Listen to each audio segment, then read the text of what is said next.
This year, Chav Ches Nisan, is the 30th anniversary of one of the more famous talks that the Rebbe gave. It was a sudden sikha, a sudden talk after Ma'ariv. The Rebbe very often spoke after Ma'ariv. The Rebbe would address the Chassidim, but that was when there was a reason. In other words, when there was a special Yom Tiv or a special day. And the day didn't have to be too special for the Rebbe to speak. Again, if it was a special day, or if it was the day before a special day, or the day after a special day, especially in the later years, the Torah was pouring. The Rebbe was pouring Torah upon us. But this was a day no one was expecting it. There was nothing Chav Ches Nisan. There wasn't anything unique about the day, apparently. And the Rebbe said a whole sikha talking about the uniqueness of the day. Count on the Rebbe to find the uniqueness of the day. And suddenly the Rebbe became very emotional and very forceful. And the Rebbe said, based on everything, I'm going to translate into English, based on everything that we've spoken about up until this point in the Sikha, and about the emphasis of Geula specifically in this time, that raises the great question, Hayitach, and how is it that notwithstanding everything, we still have not effected the coming of Mashiach b'poel mamash? Something she'eni moving klal u'klal, something that makes no sense whatsoever. And an additional wonder that we gather together over here 10 Yidden, and many times 10, and a special time which is auspicious for the Geula, it's the month of Nisan, etc. And nevertheless, people aren't shturming about Mashiach coming. Take it from Miyad. And it's not something which is inconceivable. Rahman al-Islam, the Mashiach shouldn't come tonight. And tomorrow Mashiach shouldn't come. And the day after tomorrow Mashiach shouldn't come. Rahman al-Islam.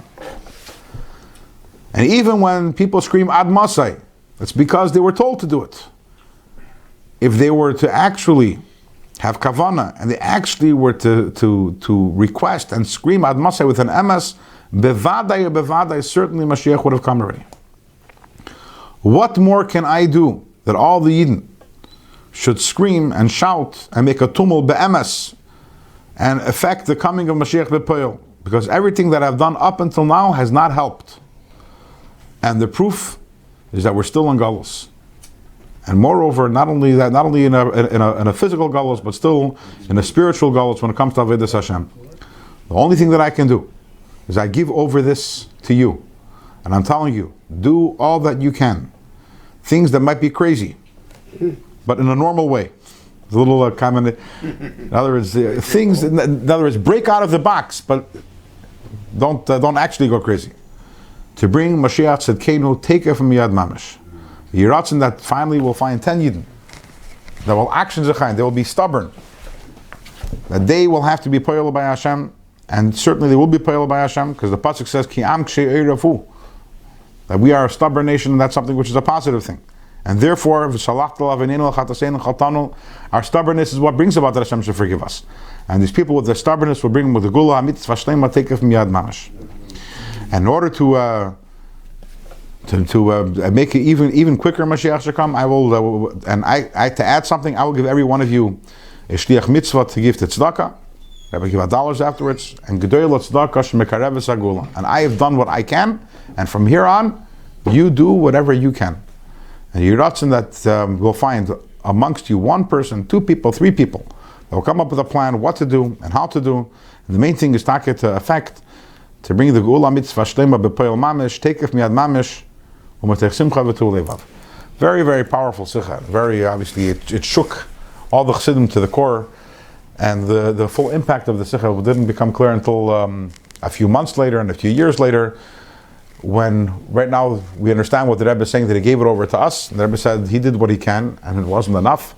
And now it's our job to bring Mashiach, and not only to bring Mashiach, but to demand Mashiach, and to ask for Mashiach, and to work on ourselves to reach that point.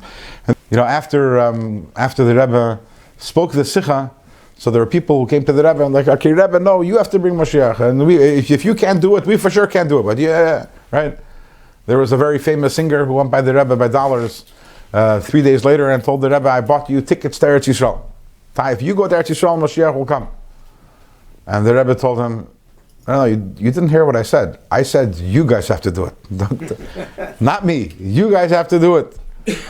And there were several such instances where people came to the Rebbe and they were like, the Rebbe said, I'm giving it to you. And people were like, no, we can't do it. We can't do it. It has to be you. And that's kind of really missing the point what the Rebbe was saying. The Rebbe is saying is that ultimately it can't be ki chafetz chesed. Mashiach can't come because it's not an act of chesed. If Mashiach comes and it's an act of chesed and Hashem's part, then that's another Yetzias Mitzrayim, which is nice, but that's not Mashiach. Mashiach is when we earn it, when we work for it, when we want it, when we ask it, and through our Yisrusa Dilatata, through our work over here, we bring it. And that's what the Rebbe was saying.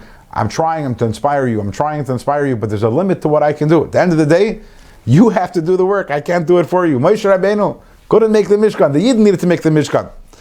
And the same thing is in every single time. We have to do the work. And this is on this Shabbos, which is the 30th anniversary of when we got this charge from the Rebbe. It's time to taka for every single one of us to try to intensify their desire for Mashiach, their tefillos for Mashiach, and their efforts, the Torah and mitzvahs to bring Mashiach and taka. We should have it. Take it from Yad Mamish.